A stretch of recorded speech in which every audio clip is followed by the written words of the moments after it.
بسم الله الرحمن الرحيم. السلام عليكم ورحمة الله وبركاته، مشاهدي نجم الزمالك في كل مكان. طبعا في الحلقة دي هنتابع أمر واحد فقط، ألا وهو القرار النهائي من نادي الزمالك عن رحيل يانيك فيريرا.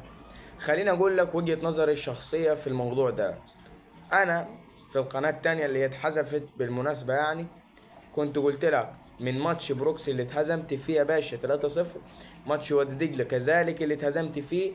قلت لك في المباريات الوديه دي ان يانيك فيريرا ده مش مدرب، ده سباك عجلاتي كفتجي اي حاجه من اللي انت تتوقعها.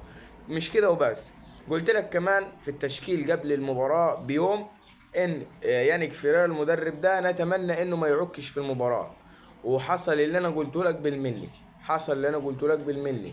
والناس في الوقت ده قالت ابعد عن الكلام ده ومش عارف ايه، وانت مش مدرب، هو وجهته الفنيه هو اللي عايش مع اللعيبه.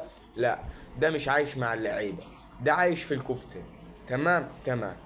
خليني اقول لك ان يانيك فيريرا المدير الفني الحالي لنادي الزمالك، نادي الزمالك اتخذ قرار هقوله لك في نهايه الفيديو. اقول لك ان يانيك فيريرا كان في وقت من الاوقات مرشح بقوه للانضمام للنادي الاهلي، ولكن سبب عدم انضمامه ان هو الراجل اختار الفلوس وراح السعوديه. الزمالك جايب لك مدرب ب 2 جنيه ونص ب 3 جنيه وعاوزه يدي لك كوره. انت صارف صفقات، مكلف صفقات، جايب صفقات على اعلى مستوى، ومش كلهم ولكن معظمهم على اعلى مستوى. بتتكلم مثلا شيكو بنزا، اخوانا الفينا واللعيبه دي، صفقات كلهم معظمهم على اعلى مستوى. فانت ما تروحش تجيب لي مدرب ب 2 جنيه ونص او بجنيه ونص ويقول لك تعالى بص تعالى اتفرج على الكوره. انت راجل دلوقتي بتقبض 31 الف دولار انت و جهازك المعاون في الشهر. منتظر منه ايه؟ منتظر منه يقدم لك كوره ازاي؟ ما هو انت دلوقتي لو عرفت تحافظ على جوزيه جوميز كان زمانك متصدر الدوري، كان زمانك خدت بطولة الكونفدرالية اللي فاتت، كان زمانك حاليا بتلعب كأس كأس السوبر الافريقي قدام بيراميدز. ولكن انت بتستخسر. مثلا انا دلوقتي صارف ومكلف صفقات ب 100 مليون جنيه، فلنفترض ما اروحش اجيب مدرب ب 2 جنيه ونص ويقول لك بقى ايه هيتصدر لي الدوري وهياخد معايا بطولات. الكلام ده لا، الكلام ده لا. فنادي الزمالك اليوم بعد الجلسه اللي اتعقدت وقلت لك هقول لك تفاصيلها، مسانا اقول لك التفاصيل دلوقتي. نادي الزمالك عمل جلسه طارئه مع جون ادوارد واعضاء مجلس الاداره. الجلسه استقروا فيها على ايه؟ استقروا فيها على ان يانيك فيريرا هيستمر مع نادي الزمالك لحين اشعار اخر. ازاي؟ لو في حاجه تانية حصلت او هزيمه تانية لا قدر الله حصلت، فالراجل ده ياخد شنطه ويمشي.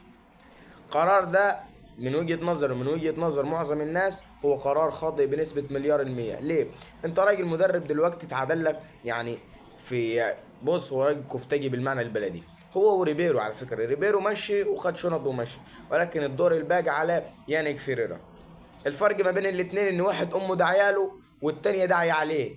دعياله يانيك فيريرا، داعي عليه هو اخوان ريبيرو. فانت دلوقتي منتظر منه ايه؟ دلوقتي انت بتتعادل مع المقاولون العرب. احنا ماشيين بمبدأ ايه؟ افوز على الناس اللي هي قديمة معانا في الدوري، واتعادل او اخسر مع الناس اللي صاعدة من الدوري عشان ياخدوا الثقة فينا، ياخدوا الثقة فينا. قرار خائب بنسبة مليار المية من إدارة نادي الزمالك. وأتمنى كل الناس اللي بتشاهدني دلوقتي اللايك والشير مهم جدا جدا، واكتب لي رأيك كده في التعليقات ولنجعله استفتاء رأيك في قرار نادي الزمالك باستمرار يانيك فيريرا. ده قرار مدوي مفاجئ بنسبة مليار المية. انت راجل دلوقتي عارف ومتأكد ان هو مش هيصلح للزمالك، وعندك فترة اعداد لمنتخب مصر او فترة توقف دولي تقدر تجيب فيها مدرب. عندك كمان الكابتن طارق مصطفى تقدر تجيبه في ظل ان الراجل بقى فري، البنك الاهلي اتخلى عنه. عندك طارق مصطفى تقدر تجيبه. عندك اكتر من مدرب، حتى في مدربين توانسه ومدربين جزائريين يستطيعوا حمل شارة قيادة نادي الزمالك فنيا. فانت روح دور في السوق هتلقى كتير، على فكرة هتلقى كتير. وبالمناسبة جوزيه جوميز المدير الفني السابق لنادي الزمالك حاليا مفيش تواصل معاه، ولكن أبلغت من أحد الناس المقربين لجوزيه جوميز في مصر إن الراجل ممكن يعود لنادي الزمالك خلال الفترة اللي جاية.